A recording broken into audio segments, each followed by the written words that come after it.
بسم الله الرحمن الرحيم طه ما أنزلنا على القرآن لتشقى اعوذ باللہ من الشیطان الرجیم بسم اللہ الرحمن الرحیم سورۃ طٰہٰ، اس کی ہم تفصیل اور تفسیر جو ہے وہ آج ابھی آپ سماعت فرمائیں گے۔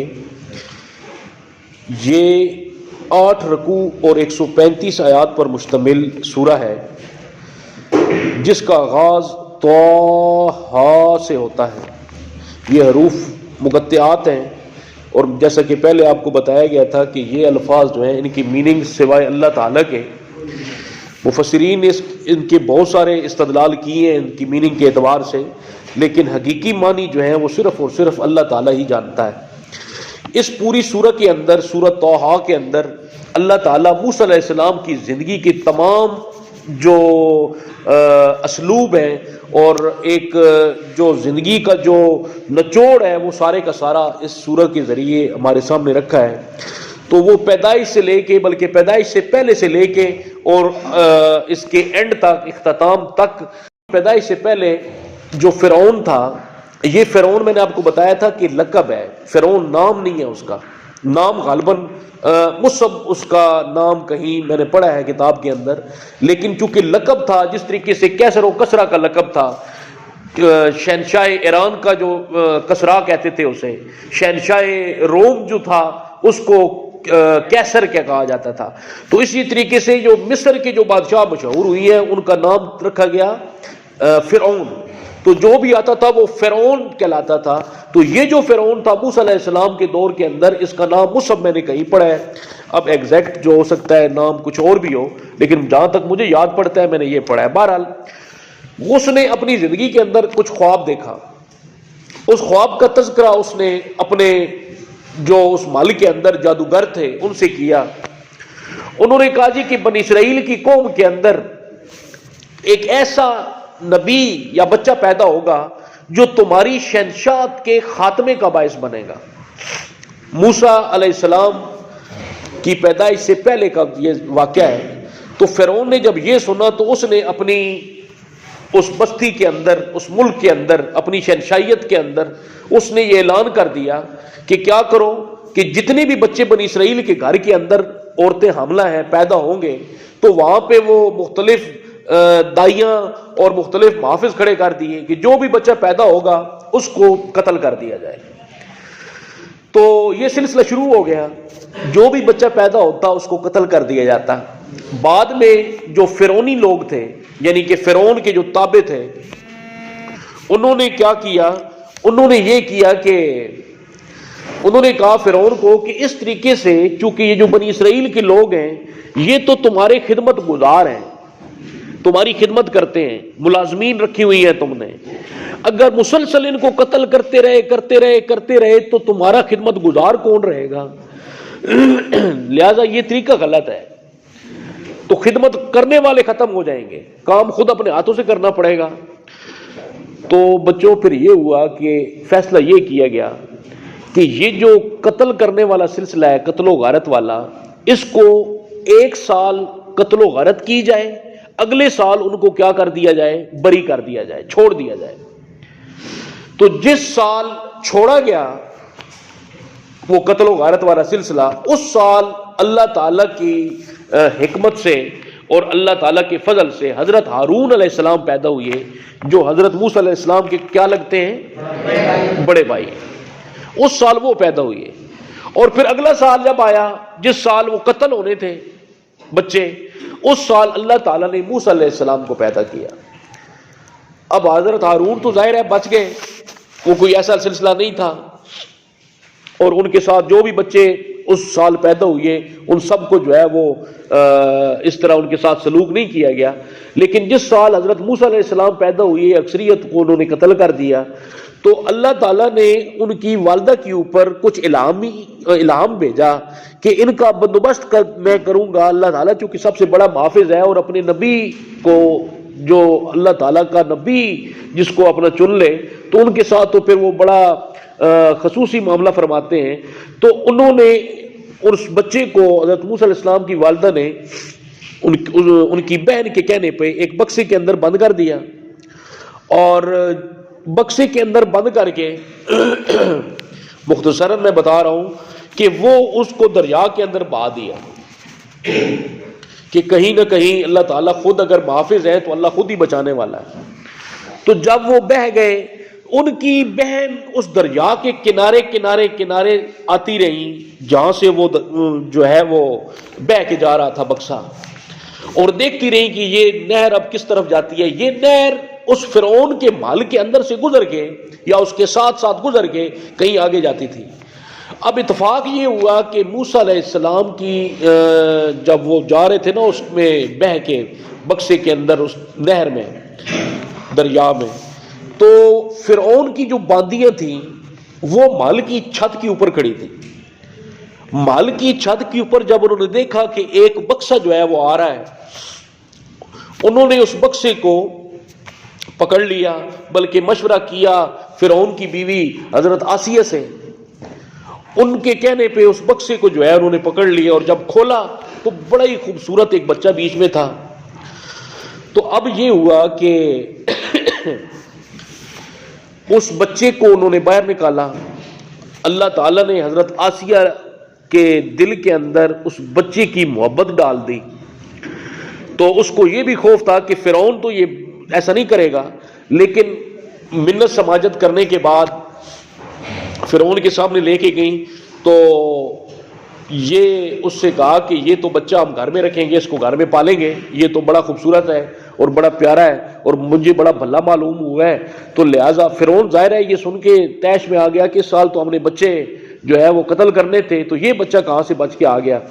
تو وہ ایک مختصر سا اس کا واقعہ ہے کہ جب فرعون کو طیش آیا تو حضرت آسیہ نے انہیں سمجھایا کہ بھائی ایسا کرو کہ تمہیں اگر ذرا بھی شک ہے تو تم ایک طرف جو ہے وہ رکھ دو انگارے، دہتے انگارے رکھ دو، اور دوسری طرف جو ہے وہ کچھ اور چیز تھی، تو اب دیکھ لیں گے کہ یہ بچہ کس کو اٹھاتا ہے۔ اگر اتنا ہی تمہیں خدشہ ہے تو اللہ تعالیٰ کی حکمت یہ تھی کہ موسیٰ علیہ السلام نے اس میں سے انگارے کو اٹھا کے اپنی زبان پہ رکھ لیا، دیکھتے انگارے کو۔ کہیں آپ نے ترجمہ کرتے وقت پڑھا تھا کہ حضرت موسیٰ علیہ السلام کی زبان کے اندر لکنت بھی تھی، اور لکنت کی وجہ کیا تھی، یہ وہ والا واقعہ تھا۔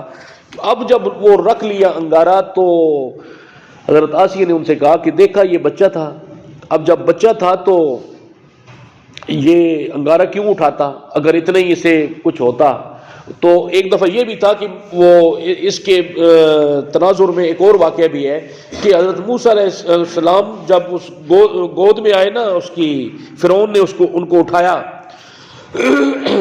تو فرعون کی داڑھی پکڑ کے کھینچ لی، اور اتنی شدت سے کھینچی کہ وہ تکلیف سے کرا اٹھا۔ اور پھر وہ یہ تھا کہ دیکھو یہ بچے اس نے مجھے بڑی تکلیف دی ہے، تو پھر یہی وہ واقعہ ہے کہ وہ انگارے جو تھے وہ لائے گئے، تو وہ انگارے اٹھا لیے، تو اس کا یہ تو بچہ ہے، انگارے کیوں اٹھاتا اگر اتنا ہی سینس ہوتا۔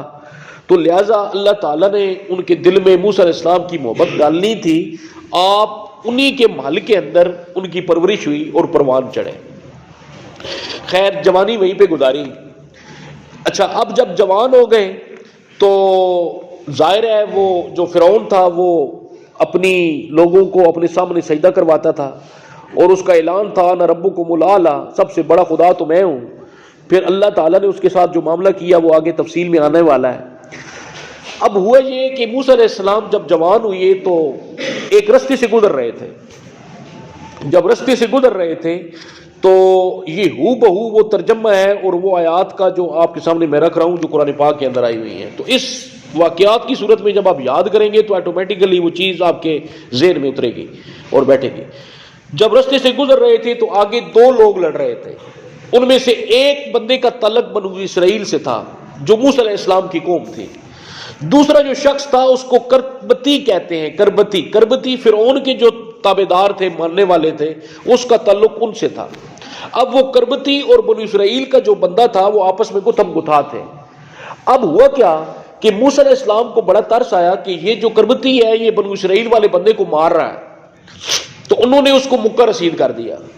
جب مکہ رسید کیا تو وہ ظاہر ہے مکہ ایک پیغمبر کا مکہ تھا، نبی کا وہ مکہ تھا، تو اس کی شدت اتنی تھی کہ اس مکے سے وہ بندہ فوت ہو گیا وہیں پہ، اس کی ڈیتھ ہو گئی۔ خیر وہ اپنے اپنے گھر میں چلے گئے، تو موسیٰ علیہ السلام کو بھی ہوا یہ تو بھائی فوت ہو گیا، مر گیا ایک موقع سے۔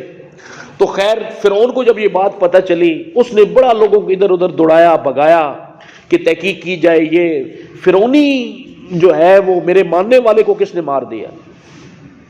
اتفاق سے اس کا پتہ نہ چلا۔ دوسرا دن پھر آیا، دوسرے دن پھر یہی صورتحال ہوئی۔ اب وہی بنو اسرائیل کا جو اسرائیل کا شخص تھا جس کا تعلق موسیٰ علیہ السلام کی قوم سے تھا، وہ ایک اور کربتی سے کے ساتھ جو ہے وہ اس کی لڑائی ہو رہی تھی۔ تو جب موسیٰ علیہ السلام پھر اتفاقاً وہاں سے گزرے تو پھر دیکھا کہ یہ، اور اس سے پھر مخاطب ہوئے کہ تم آج پھر لڑ رہے ہو، تم تو بڑے جھگڑالو ہو، اپنے اس سے کہا بنی اسرائیل سے۔ تو وہ خوفزدہ سا ہو گیا بنی اسرائیل کا وہ جو شخص تھا کہ، اور پھر موسیٰ علیہ السلام سے یہ کہہ اٹھا کہ چونکہ موسیٰ علیہ السلام کو تو ان کو چھڑانے کے لیے آگے بڑھے، لیکن وہ خوفزدہ اس طریقے سے ہوا کہ اس کے ذہن میں آیا کہ کل موسیٰ علیہ السلام نے مکہ مار کر اس کربتی کو مار ڈالا، آج کہیں ایسے ہی سلوک میرے ساتھ نہ کریں۔ تو لہذا وہ کہہ اٹھا کہ کل آپ نے اس کربتی کے ساتھ ایسا کیا تھا، آج میرے ساتھ ایسا کریں گے۔ یہ کہہ کر وہ بھاگ گیا۔ جب بھاگ گیا تو وہ بات جو تھی ظاہر ہے وہ دوسرے جس سے لڑائی جھگڑا کر رہا تھا اس نے سن لی۔ جب اس نے وہ بات سنی تو اس نے تو پھر قرآن مچا دیا کہ جناب یہ کل کو مارنے والا تھا، جس کو مارا گیا تھا اس کو مارنے والے موسیٰ علیہ السلام تھے۔ تو یہ بات کہیں فرعون کو پہنچ گئی۔ جب فرعون کے پاس پہنچی، موسیٰ علیہ السلام وہاں سے بھاگ کھڑے ہوئے۔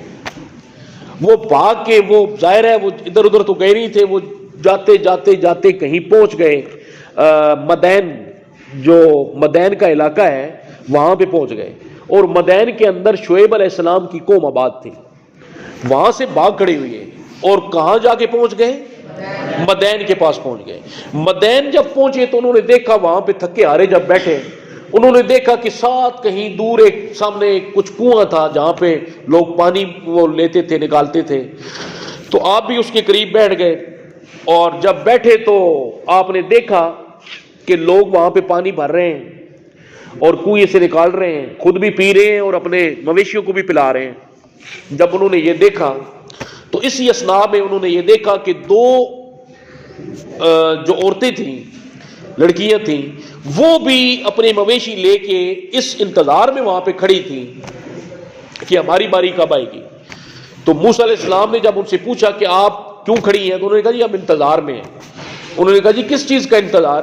کہ جب یہ لوگ ہٹیں گے تو ہماری باری آئے گی اور ہم آخر میں جو ہے وہ گھر جاتی ہیں، اور اس طریقے سے ہم اپنا پانی خود بھی اور مویشی کو بھی پلا کے لے کے جاتی ہیں۔ جب یہ ساری بات موسیٰ علیہ السلام نے سنی تو انہوں نے کہا جی کہ آپ کا کوئی ساتھ مددگار؟ انہوں نے کہا جی ہم خود ہی یہ کام کرتی ہیں۔ تو موسیٰ علیہ السلام نے ان کا برتن جو ہے وہ خود ڈول اس میں ڈالا کنویں میں، اور نکال کے ان کی مویشیوں کو بھی، ان کی ریوڑ جو تھا بکریوں کا، بھیڑ بکریوں کا ہوگا، اس کو پلایا، اور پھر وہ جلد از جلد گھر پہنچ گئیں۔ اب اتفاق یہ ہوا کہ جب گھر پہنچی تو ان کے والد جو تھے حضرت شعیب علیہ السلام تھے، جن کی قوم جو تھی وہ ناپ تول میں کمی کیا کرتی تھی۔ اب آپ نے پیچھے کہیں پڑھا ہوگا، تو وہ شعیب علیہ السلام جو تھے ان کے پاس جب وہ ان کی بچیاں جب پہنچی گھر جلدی تو وہ بڑے حیران ہوئے۔ انہوں نے سوال کیا کہ آپ اتنی جلدی کیوں آ گئی ہیں؟ انہوں نے کہا جی کہ ایک شخص تھا وہاں پہ، تو وہ بڑا بھلا معلوم ہوتا تھا، بڑا طاقتور معلوم ہوتا تھا، اور بڑا شرم و حیا کا پیکر بھی تھا۔ تو اس نے جو ہے وہ یہ کیا کہ ہمارا جو ہے وہ پانی خود نکالا، اور نکال کے ہماری مویشی کو بھی پلایا، بھیڑ بکریوں کو بھی، جو بھی ریوڑ تھا اس کو پلایا، اور پھر اس طریقے سے آج ہم جلدی آ گئے۔ تو ان بچیوں نے پھر اپنے والد سے کہا کہ ابا جان آپ یہ کریں کہ اس کو اپنے گھر ملازم رکھ لیں، تو ہمارے جو ہے وہ چونکہ وہ شرم و حیا کے بھی پیکر ہیں اور وہ بڑے طاقتور بھی ہیں، کام بھی اس طریقے سے کریں گے کہ، اور ان کو جو ہے وہ آپ اپنے گھر ملازم رکھ لیں۔ تو حضرت شعیب علیہ السلام نے اپنی ایک بچی کو بھیجا ان کے کہ ان کو اس کو بلا کے لاؤ۔ جب ان کے پاس پہنچے تو خیر ان کو لے کے وہ آ گئی۔ تو اس دوران ان کی ایک بیٹی نے کہا کہ اے ابا جان، یہ جو نوجوان ہے یہ بڑا شرم و حیا کا پیکر بھی ہے اور بڑا طاقتور بھی ہے۔ تو شعیب علیہ السلام نے جب یہ اپنی بیٹی کی یہ بات سنی تو بڑے حیران ہوئے کہ تمہیں کیسے پتا؟ انہوں نے کہا جی کہ جہاں تک ان کی بہادری کا تعلق ہے، طاقت کا تعلق ہے، قوت کا، تو یہ وہ اکیلا ڈول جو تھا وہ بڑا وزنی ہوگا یقیناً، اس لیے انہوں نے کہا ہوگا کہ انہوں نے اکیلے جو ہے وہ کنویں سے نکالا اور وہ مویشیوں کو پلایا، ریوڑ کو پلایا، بھیڑ بکریوں کو پلایا۔ تو اس سے معلوم ہوتا ہے کہ یہ انتہائی طاقتور ہیں اور قوت والے ہیں۔ اور دوسرا شرم و حیا کی میں اس لیے کہہ رہی ہوں کہ جب میں نے آپ کا پیغام اس نوجوان کو پہنچایا تو انہوں نے ایک دفعہ اوپر دیکھا، اور جب یہ دیکھا کہ کوئی عورت بات کر رہی ہے تو فوراً اپنی جو نظر تھی انہوں نے نیچے کر لی، اور نیچے نظر کرتے ہوئے میری پوری بات سنی۔ اب جب میں نے پیغام آپ کا پہنچایا تو انہوں نے کہا جی کہ ٹھیک ہے جناب، میں آپ کے ساتھ چلتا ہوں، لیکن ایک شرط ہے کہ آپ میرے پیچھے چلیں گی۔ پیچھے چلنے کا مقصد یہ تھا کہ پیچھے سے مجھے آواز دیں گی اور میں آگے آگے اپنی سمت کا تعین کر کے آپ کے گھر تک، منزل تک پہنچوں گا۔ تو اس کا مطلب یہ ہے کہ یہ ان کے جو تھا شرم و حیا وہ اس حد تک ان کا لیول ہے، اور وہ شرم و حیا کے پیکر ہیں، اور میں پیچھے چلتی رہی اور بتاتی رہی ادھر چلو، دائیں ہو جاؤ، بائیں ہو جاؤ، حتیٰ کہ آپ کے پاس پہنچ گئے۔ تو خیر موسیٰ علیہ السلام وہاں پہ ملازم ہو گئے۔ جب ملازم ہوئی تو شعیب علیہ السلام نے کہا کہ آپ ایسا کرو کہ میں ان دونوں بیٹیوں میں سے ایک بیٹی کا نکاح آپ کے ساتھ کروں گا، لیکن شرط یہ ہے 8 سال آپ کو یہاں پہ خدمت کرنی پڑے گی، اور اگر پھر قرآن پاک کے اندر ہے کہ اگر 10 سال کر لو گے تو اور اچھی بات ہے، یعنی کہ کم از کم آپ کو خدمت کتنے سال کرنی پڑے گی؟ 8 سال، لیکن اگر 10 سال تک بھی کرتے ہیں خدمت تو بہت اچھی بات ہے۔ خیر موسیٰ علیہ السلام وہاں پہ 10 سال ان کی خدمت کی، نکاح ہو گیا۔ اب اللہ کے حکم سے جب اللہ کا حکم ہوا تو اللہ تعالیٰ نے یہ کیا کہ وہاں سے 10 سال بعد دوبارہ چلے۔ اب جب وہاں سے چلے واپس، کیونکہ اللہ کا حکم تھا کہ اب فرعون کو جا کے بلکہ وہ 10 سال کے بعد وہاں سے ہجرت کی انہوں نے حضرت شعیب علیہ السلام کے گھر سے۔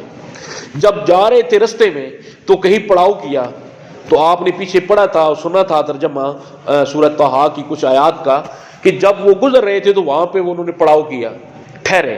اچانک دیکھا کہ اس دوران چونکہ ٹھنڈ بھی تھی اور ان کو آگ کی بڑی سخت ضرورت تھی، تو انہوں نے کہا جی میں آگ کی تلاش میں نکلتا ہوں۔ جب نکلے تو کہیں دور پہاڑی کے اوپر ان کو ایک نور نظر آیا، تو ان کو یہ معلوم ہوا جیسے کہ یہ کیا ہے؟ آگ ہے۔ تو وہ اس آگ کی تلاش میں اس پہاڑی کے اوپر گئے، تو وہاں پہ ظاہر ہے آگ تو نہیں تھی بلکہ نور تھا، اور نور پھر اس کے ساتھ پھر جو ہے اللہ تعالیٰ نے ان کو پھر آواز دی کہ اے موسیٰ یہ تم بارگاہ الہی کے اندر آئے ہو، اپنی جوتیاں اتار کے آؤ۔ خیر وہ وہاں پہ پہنچے، اللہ سے ہم کلامی کا شرف حاصل ہوا۔ اس دوران اللہ تعالیٰ نے ان کو 2 معجزات عطا کیے۔ ان میں سے پہلا معجزہ کیا تھا کہ وہ ظاہر ہے اللہ سے کیا کرتے تھے؟ ہم کلام ہوا کرتے تھے۔ پھر جب پوچھا تو معجزہ پہلا یہ تھا کہ جناب تمہارے ہاتھ میں کیا ہے؟ تو موسیٰ علیہ السلام نے کہا جی کہ یہ عصا ہے۔ اب اتنا جواب کافی تھا، بلکہ ساتھ یہ بھی بتا دیا کہ میں اس سے پتے جھاڑتا ہوں مویشیوں کے لیے، اس کو میں اپنے سہارے سے چلتا بھی ہوں، اس کے سہارے میں آرام و سکون بھی کرتا ہوں، تو الغرض اس کا یہ فائدہ ہے۔ تو اس کو جب اللہ تعالیٰ کے حکم سے آواز آئی کہ اس کو نیچے گرا دو، تو ظاہر ہے نیچے گرایا تو وہ سانپ بن گیا، اژدہا بن گیا۔ موسیٰ علیہ السلام تھوڑے سے ڈرے تو اللہ تعالیٰ کی پھر آواز آئی کہ اس کو پکڑ لو۔ جب پکڑا تو پھر دوبارہ عصا بن گیا۔ ایک تو یہ معجزہ تھا، اور دوسرا معجزہ کیا تھا کہ اپنے ہاتھ کو اپنی بغل کے اندر رکھو اور پھر نکالو۔ جب ہاتھ کو باہر نکالا تو ہاتھ بڑا نورانی ہو چکا تھا، ایسے ہی ہے نا، پڑھا ہے نا یہ آپ نے؟ تو اب ظاہر ہے پھر دوبارہ جب ڈالا تو پھر وہ ایک جیسا ہو گیا۔ یہ معجزات عطا کر کے اللہ تعالیٰ نے حکم دیا کہ اب تم واپس چلو۔ کہاں پہ چلو؟ واپس چلو فرعون کے پاس، اور اس کو اللہ تعالیٰ کی وحدانیت کے بارے میں بتاؤ اور اللہ تعالیٰ کے معبود ہونے کے بارے میں بتاؤ۔ تو موسیٰ علیہ السلام کو پھر وہ یاد آ گیا پچھلا معاملہ کہ جی میں تو وہاں سے قتل کر کے ایک بندے کو مار کے بھاگا تھا، تو اللہ تعالیٰ نے ان کو پھر الہامی طور پر بتایا کہ اس کا خوف نہیں کرنا۔ اور اس دوران موسیٰ علیہ السلام نے اپنے پھر دعا کی اللہ سے مزید، یہ بھی معجزات تھے۔ پھر اللہ تعالیٰ سے مزید دعا کی۔ ایک تو آپ نے پڑھا تھا کہ میرے بھائی کو میرا مددگار بنا دیا جائے، حضرت ہارون علیہ السلام کو بھی نبوت عطا کر دی گئی. اور پھر دوسرا یہ تھا کہ یہ جو معجزات لے کر وہ چل پڑے تو الغرض وہ وہاں سے نکلے تو ادھر ہارون علیہ السلام کو بھی اللہ تعالیٰ نے اپنی نبوت کا چونکہ وہ اقرار ہو چکا تھا حضرت موسیٰ علیہ السلام کے طفیل, اور پھر انہوں نے یہ بھی دعا دوسری مانگی کیونکہ ان کی زبان کے اندر لکنت تھی, اور پھر وہ دعا ہے رب اشرح لی صدری ویسر لی امری واحلل عقدۃ من لسانی یفقہوا قولی, وہ میرے لیے آسانیاں اور میری زبان تاکہ وہ لوگوں کو لکنت ختم ہو جائے, لوگوں کو سمجھ آ جائے. خیر اللہ تعالیٰ نے ان کی دعائیں دونوں قبول کی. جب قبول کی تو وہ واپس چل پڑے. ادھر حضرت ہارون علیہ السلام کو بھی اللہ تعالیٰ نے وہ وہی ان کے اوپر بھی الہامی طور پر ان کو باور کرایا. دونوں بھائی پھر جب پہنچے دوبارہ اس فرعون کے دربار میں, جب دربار کے اندر پہنچے تو وہاں پہ فرعون پہلے تو وہ ظاہر ہے پہچان گیا ہوگا, لیکن انہوں نے فوراً کہا کہ ہم اللہ کے نبی ہیں اور تمہیں سیدھا رستہ دکھانے کے لیے آئے ہیں. تو فرعون پہلے تو بڑا وہ ہوا کہ کیا ہے تمہارے پاس کچھ ایسا. تو جب حضرت موسیٰ علیہ السلام نے اپنا عصا جب نیچے پھینکا تو وہ اژدھا بن گیا. تو فرعون بھاگا, اپنا تخت بھی چھوڑ کے دائیں بائیں اوپر نیچے چیزوں پر آ گیا کہ اس کو پکڑو موسیٰ, خدا کے لیے پکڑو. جب یہ دہشت دیکھی تو ظاہر ہے وہ جو سوال تھا قتل کرنے والا اس کے ذہن سے فوراً رفع ہو گیا. تو پھر وہ جب موسیٰ علیہ السلام نے کہا کہ بھائی اب میں تو تمہیں دعوت دوں گا, اللہ تعالیٰ کی وحدانیت کا اقرار کرو اور یہ ان کی یہ جو ظلم و ستم تم کرتے ہو ان کو ختم کرو, اور اس کے بعد پھر یہ کرو گے کہ یہ جو لوگوں پر جب دعوت حق فرعون تک پہنچائی تو پھر آگے سے کیا ہوا. فرعون نے کہا جی یہ تو جادو ہے, ایسا کرو کہ میں بھی اپنے جادوگروں کو بلاؤں گا اور ان کے ساتھ مقابلہ کرو, میں دیکھتا ہوں آپ کا یہ اژدھا کیا کرتا ہے. خیر کسی کتاب میں نے پڑھا تھا 40 دن کے بعد یوم عاشورہ کو وہ ان کے ہاں میلہ لگا کرتا تھا, میلہ. اس میلے کے اندر دعوت دی اور اپنے پورے شہنشاہیت کے اندر بڑے بڑے جادوگروں کو بلایا. حتیٰ کہ کسی کتاب میں نے پڑھا ہے کم از کم 70 پڑے ہیں جادوگر, زیادہ سے زیادہ 70,000 بھی پڑے ہیں. اتنے جادوگر آئے تھے اور وہ میلہ سج گیا.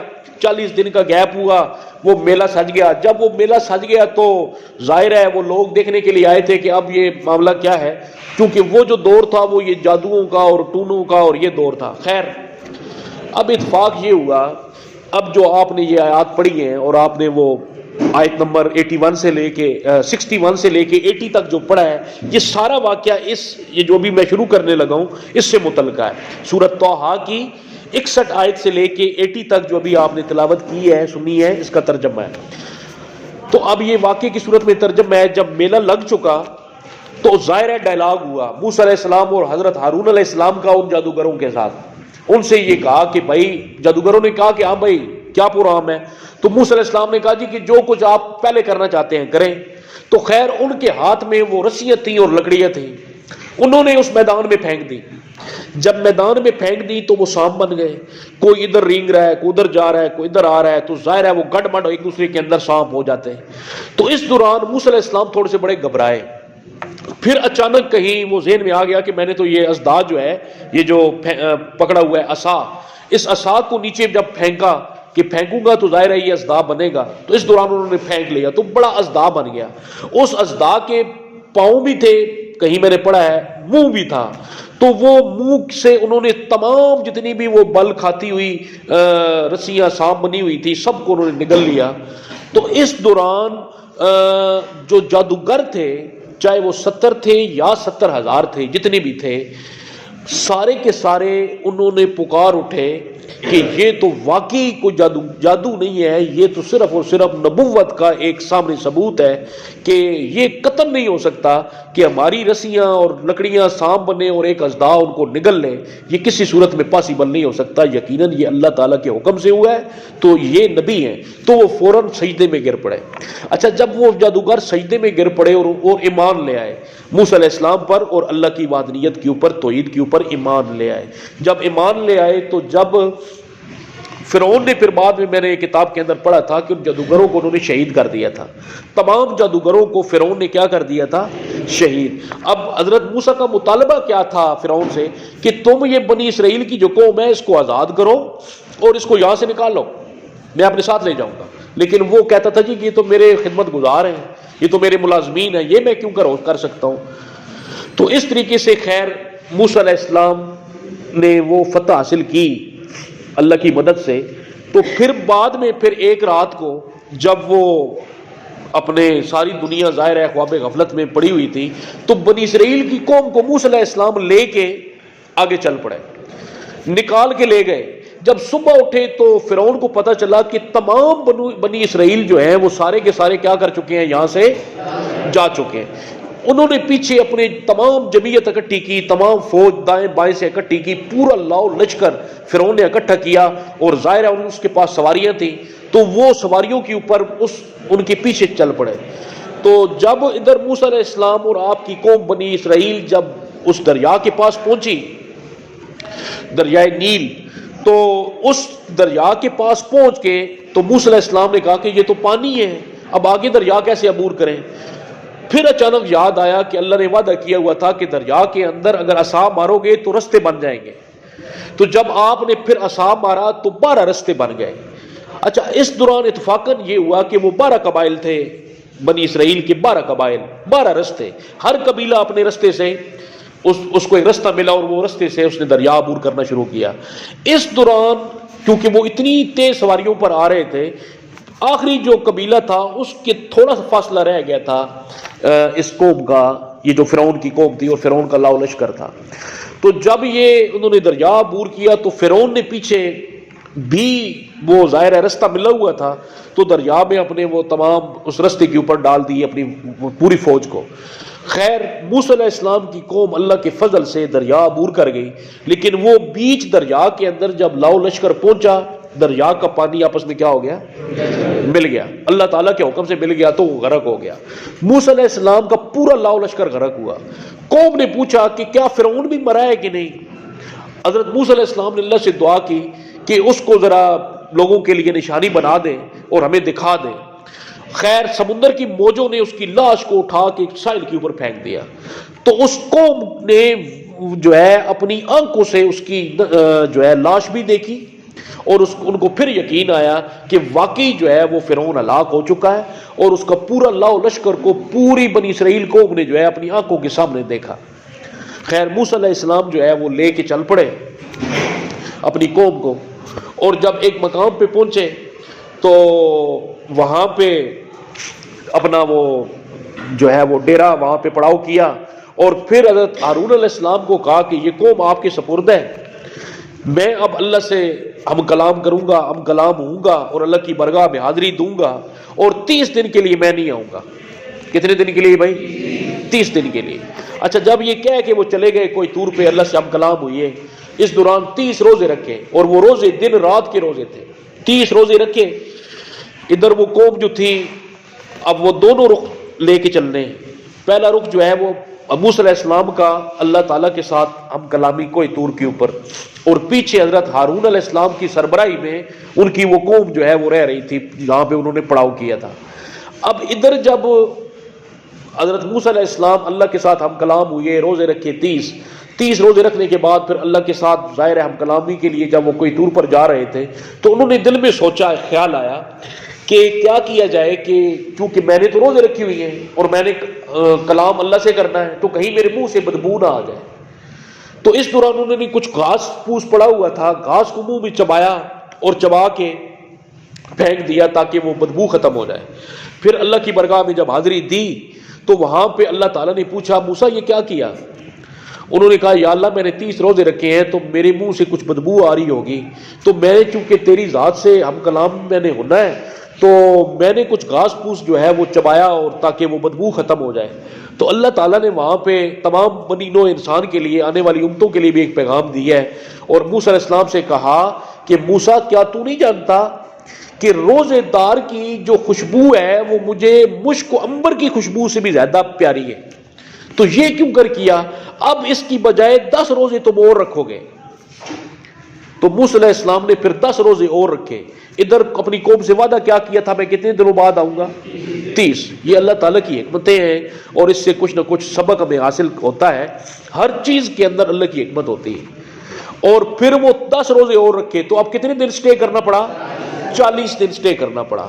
اس طرف دوسری طرف اگر آپ دیکھیں تو جب 30 دن کے بعد جب حضرت ہارون کی قوم نے پوچھا کہ بھائی وہ تو حضرت موسیٰ آئے ہی نہیں، 30 دن تو گزر گئے، اس دوران تو شاید کسی نے یہ بھی کہا کہ شاید موسیٰ علیہ السلام خدا نخواستہ بھٹک گئے ہوں، اللہ ملے ہی نہ انہیں۔ تو خیر چہبگوئیاں شروع ہو گئی، قوم تھی، اللہ نے امتحان لینے مقصود تھے، تو ان کے جو ہے کسی کو ہدایت دینی تھی، کسی کو ہدایت یافتہ بنانا تھا، جو بے ہدایتہ تھا اس کو ہدایت کے بغیر ہی رکھنا تھا۔ تو خیر ان میں سے ایک شخص تھا جس کا نام سامری تھا۔ سامری مشہور ہے، قرآن کے اندر لفظ آیا ہے سامری، بعض کہتے ہیں سامری بستی تھی، سامری بستی کا وہ رہنے والا تھا، سامر بستی کا، اسی نسبت سے اس کا نام سامری مشہور ہو گیا۔ اچھا، اب حضرت ہارون نے ان لوگوں کو کہا کہ ایسا کرو کہ تم جب وہاں سے نکلے تھے نا فرعون کے اس اپنا علاقے سے، تو آپ اپنے ساتھ کچھ لوگوں کی امانتیں لائے تھے، تو ظاہر ہے وہ امانتیں جو لائے تھے وہ ہم پر تو حلال نہیں ہیں، تو ایسا کرو کہ ان کو ایک جگہ پر اکٹھا کرو اور اس دوران یہ کرو کہ ان کو ہم جلا دیں گے۔ جب یہ بات سامنے آئی تو وہ ساری امانتیں گڑھا کھودا گیا، اکٹھی کی گئی۔ اس سامری کے پاس کچھ مٹی تھی اور وہ کہتا ہے کہ یہ مٹی کہاں سے آئی؟ بعد میں موسیٰ علیہ السلام کو اس نے بتایا تھا کہ جب اللہ کا قاصد یعنی جبرائیل علیہ السلام آپ کے ساتھ محو گفتگو تھے ایک دفعہ، تو میں جب یہ سواری پر سوار تھے، جب وہ سواری وہاں سے اٹھی تو میں نے اس سواری کے نیچے سے کچھ مٹی مٹھی بھر اکٹھی کر لی، وہ میں نے اپنے پاس رکھ لی، اور مجھے معلوم ہوا یقیناً اس مٹی کے اندر کچھ نہ کچھ برکتیں اور کچھ نہ کچھ خاص خصلتیں اس کے اندر ہیں۔ تو اس نے جب وہ گڑھا کھود کے وہ سارا سونا زیورات امانتیں جو بھی تھی بیچ میں ڈالی گئی، اس نے مٹی ڈال دی بیچ میں، اور حضرت ہارون سے کہا کہ اے اللہ کے نبی، میں نے بھی اس کے اندر کچھ چیز ڈالی ہے، آپ اللہ سے دعا کریں کہ اللہ میری دعا قبول فرمائے۔ تو حضرت ہارون کو تو نہیں پتا تھا کہ اس نے کیا ڈالا ہے یا یہ کیا مانگنا چاہ رہا ہے، کیونکہ دلوں کے بھید تو صرف اور صرف اللہ تعالیٰ کی ذات جانتی ہے۔ تو حضرت ہارون نے دعا مانگ دی، جس سے اللہ نے ان کی دعا قبول کی کہ جو یہ مانگتا ہے وہ کیا ہو جائے، قبول ہو جائے۔ اب اس نے دل میں مانگا کیا کہ وہ بنیادی طور پر یہ جانوروں کا پجاری تھا، جانوروں کی عبادت کیا کرتا تھا۔ اس نے دل میں دعا مانگی، یا اللہ اس مٹھی کے صدقے یہ جو بیچ میں سونا چاندی پڑا ہوا ہے اس میں سے ایک بچڑا بنا دے۔ وہ بچڑا بن گیا، ایک گائے نما گائے بن گئی۔ اچھا، وہ اندر سے کھوکھلی تھی، وہ جب نکلا ٹھنڈا ہوا تو بچڑا۔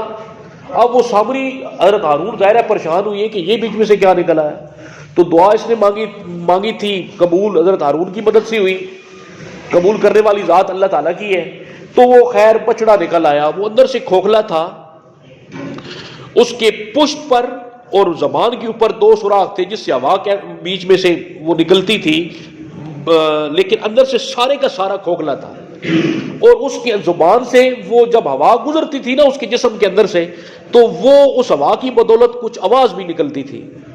اب لوگ جو کمزور ایمان والے تھے انہوں نے اس کو خدا سمجھ لیا، اس کی عبادت شروع کر دی، اور وہ سامری بھی ظاہر ہے اس نے ایمان نہیں لایا ہوا تھا، وہ بھی غیر مسلم ہی تھا، اس وقت کا غیر مسلم تھا، اس نے بھی ایمان نہیں، تو اس نے لوگوں کو کچھ ایسے گروہ تھے جنہوں نے اس کا انکار کر دیا، کچھ تذب ذب میں تھے کہ عبادت کریں نہ کریں، اور کچھ ایسے تھے جنہوں نے عبادت شروع کر دی۔ 3 طرح کے طبقات تھے وہاں پہ۔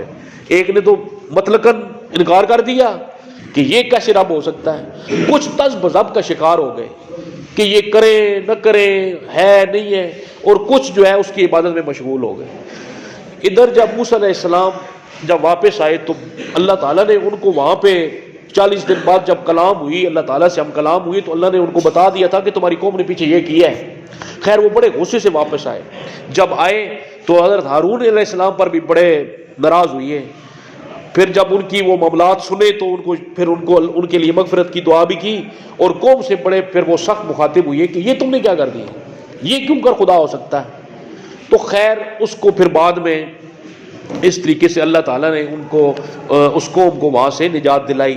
بہرحال یہ تمام تر جو واقعات ہیں یہ واقعات بیٹے اپنا صرف اور صرف ہمیں بتانے کے لیے ہوتے ہیں، ہمیں سمجھانے کے لیے ہوتی ہیں، آنے والی امتوں کو لوگوں کو ایک کے لیے سبق آموز ہوتے ہیں کہ امتحان تو کچھ بھی ہو سکتا ہے، لیکن کندن وہی بنتا ہے سونا کہ جب وہ آگ سے گزرے تو ایسے تو کندہ نہیں بنا جا سکتا، تو ان حالات سے گزرتے ہوئے ہم کسی نتیجے پر پہنچے، اور پھر اللہ تعالیٰ کی امتحان کا دنیا کیا کہتے ہیں، البذرۃ جو ہے وہ یہ آخرت کی جو ہے زندگی جو ہے یہ آخرت کی کھیتی ہے، اور ادھر کچھ کریں گے تو آگے جا کے کچھ کاٹیں گے، تو پھر یہی امتحان ہوتے ہیں چھوٹے موٹے۔